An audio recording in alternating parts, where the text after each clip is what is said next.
Hello everyone, welcome to my another blog. কেমন আছো সবাই? আশা করি আল্লাহর রহমতে সবাই ভালো আছো।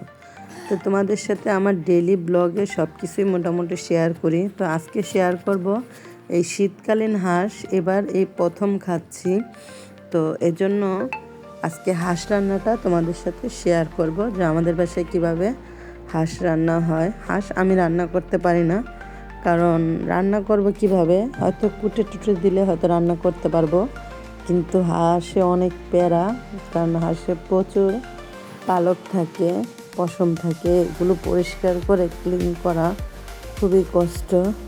তো এই তো দেখো, আমার আম্মু হাঁসটা প্রথমে ক্লিন করে সুন্দর করে রেখে দিয়েছিল। এখন কাকি হাঁসটা খুব সুন্দরভাবে কেটে নিবে। আর হাঁসটা যতটা দেখা যাচ্ছে কাটতে, কিন্তু এটা বহুত কষ্ট। আর এটার ভিতরে যে ছোট ছোট গোড়া গোড়া যে পশম থাকে, ওটা যদি না পরিষ্কার করা হয় তাহলে খেতেও ভালো লাগবে না, আর এটা খাওয়া যায় না। তো এই জন্য হাঁস টুকরো টুকরো করে কেটে নিচ্ছে। নেওয়ার পরে এখন এই হাঁসটা সুন্দরভাবে কষায় নেবে, কারণ না কষালে হাঁসটা মজা পাওয়া যাবে না। দেন এই তো হাঁসটা সুন্দরভাবে বেছে নিয়ে তার ভিতরে যে নাড়ি ভুঁড়িগুলি ছিল সেগুলো কেটে বের করে তারপরে হাঁসগুলি কেটে নেবে। আর শীতকালে কিন্তু হাঁস রান্নাটা খুবই মজা লাগে, আর এটা একটা প্রচলন খাবার, ঠিক আছে।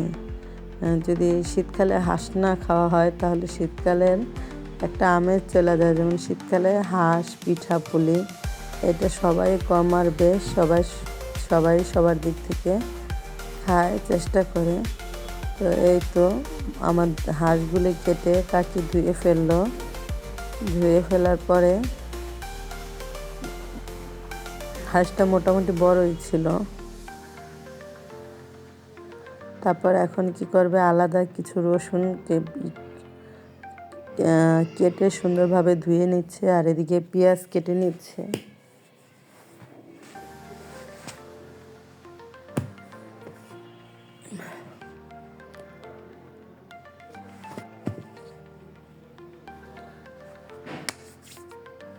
পেঁয়াজ কুচি কুচি করে কেটে নিচ্ছে, আর রসুন আলাদা কেটে সুন্দরভাবে ধুয়ে রেখেছিল। তো এখন এদিকে আম্মু হাঁসের জন্য যে জিরা, জয়ফল, জয়িত্রী সব ধরনের মশলা ইউজ করে, সেই মশলাগুলো ইউজ করতেছে। এখন এগুলি সব নিজে হাতে পাটায় বেটে নেবে, কারণ পাটায় বেটে নিলে তরকারি অনেক মজা লাগে। আর কাকি এই তো রান্না বান্না বসিয়ে দিল। আসলে দুইজন থাকলে অনেকটা সাপোর্টিং হয়, ঠিক আছে। এই তো পেঁয়াজটা সুন্দরভাবে তেলে দিয়ে পেঁয়াজটা হালকা লালচে হয়ে গেল। এখন বাটা মশলাগুলি দিয়ে দিল, আদা রসুন বাটার সাথে লবণ দিয়ে দিল। দিয়ে দেওয়ার পরে পরিমাণ মতো হলুদের গুঁড়া, মরিচের গুঁড়া এগুলো দিয়ে দিবে, কারণ মাংসের পরিমাণ বুঝে মশলাটা দিতে হবে।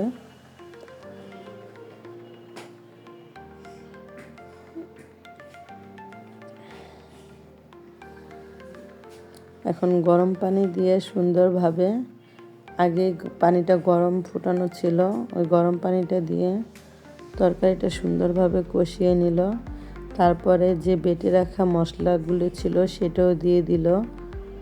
দিয়ে দেওয়ার পর এখন মশলাটা সুন্দরভাবে কষিয়ে নেবে।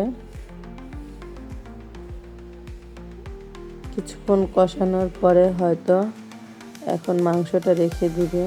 আর এখানে একটু ধনিয়ার গুঁড়াও দিয়ে দিল, কারণ ভাইরাল শাকিলার হাতের রান্না তো আর আমরা যে 300 ফিট আমাদের বাসা থেকে অনেক দূর খেতে পারবো না, তা আমরা তাই ঘরে ট্রাই করি মাঝে মধ্যে। তারপরেই তো হাঁসের মাংস দিয়ে দিল। দিয়ে দেওয়ার পরে তারপর যে রসুনগুলি দেখেছিলেন ওগুলিও হালকা করে ছেঁচে দিয়েছে, তাহলে একটু ঘন হয়, ভালো লাগবে। এখন চুলার আঁচটা বাড়িয়ে দিয়ে কষানো হচ্ছে।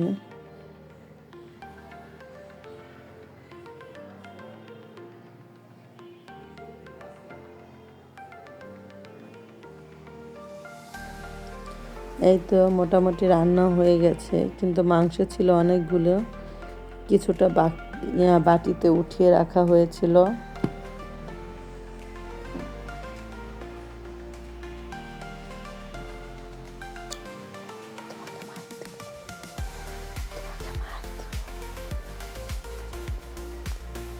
তারপর আম্মু পরোটা বানিয়েছে আর হাঁসের মাংস দিয়ে এখন আমরা নাস্তা করব।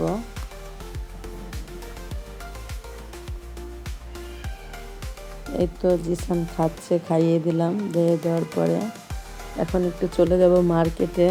তো আমি এতে হিজাবটা কোনো রকম বাঁধছি আর মাস্ক পরছি। আমি মাস্ক অত ভালোভাবে পরতে পারি না, মুখোশ পরে স্বাচ্ছন্দ্য বোধ করে বেশি, কিন্তু এখন থেকে ট্রাই করবো মাস্কটা পরার। তো চলে গেলাম ঢাকা নিউ মার্কেট সুপার মার্কেটের ভিতরে, কারণ এখানে মহিলাদের যত সুন্দর ঘর সাজানোর যত আইটেম আছে সব কিছুই এই মার্কেটে পাওয়া যায়। তো আমি আজকে ননস্টিকের একটা সেট কিনবো। তো আমি চাইছিলাম সাদা ভাইরাল ননস্টিকের সেটটা কিনতে। তো উনি লোকটা বলল যে সাদাটা যদি কিনেন তাহলে রান্না করতে পারবেন না, আপনি নিলে আমি দিতে পারি, কিন্তু ওইটা অত সুন্দর লাগবে না। তো দোকানে কি ছিল মোটামুটি শেয়ার করলাম। এক দোকান থেকে একটা সেট কিনে নিয়ে আসলাম, আরেক দোকানে অ্যালুমিনিয়ামের জিনিস কিনে ফেললাম, সাথে কাটিং বোর্ড এগুলো কিনে নিয়ে আসছি। তো এখন বাসায় আম্মুকে দেখাচ্ছি। প্রথমে চপিং বোর্ডটা দেখাইছি, তারপরে এই যে জালি, তারপর পিঠা ওঠানোর চাকনি, চাকু, ব্রাশ এগুলো কিনে আনলাম। তারপরে এই তো অ্যালুমিনিয়ামের জিনিসও দেখিয়ে দিলাম, যে বড় বড় পাতিলা নিয়ে আসছি রোস্টের, এটা তরকারির, এটা একটু বেশি সবজি হলে রান্না করা যাবে শীতকালীন, এটা দুধ জাল দেওয়ার। এগুলো নিয়ে আসলাম অ্যালুমিনিয়ামের।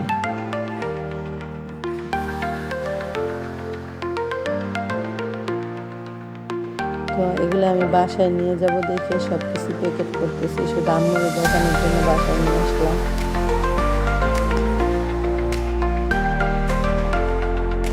আমার না প্রত্যেকটা মেয়ের এই ঘর সাজানোর খুব শখ থাকে, আমারও এখন অনেক ইচ্ছা করে। আগে ইচ্ছাটা আমার খুব ছিল না, কিন্তু এখন খুব ইচ্ছা করে সুন্দরভাবে ঘরটা সাজানো। তাই আজকে এগুলো কিনে নিয়ে আসলাম। তো প্লিজ কেমন হলো প্লিজ সবাই কমেন্টে জানাবেন। আর এই ননস্টিকের সেটটা আপনারা কারেন্টের চুলা বা গ্যাসের চুলা বা মাটির চুলায় সবটাই রান্না করতে পারবেন। তো আজকের ভিডিওটা এই পর্যন্ত, সবাই ভালো থাকবেন আর আমাদের জন্য দোয়া করবেন। আজকেই ভালো লাগে প্লিজ সাবস্ক্রাইব করবেন, প্লিজ লাইক দিবেন, লাইক দিয়ে আমার পাশে থাকবেন প্লিজ।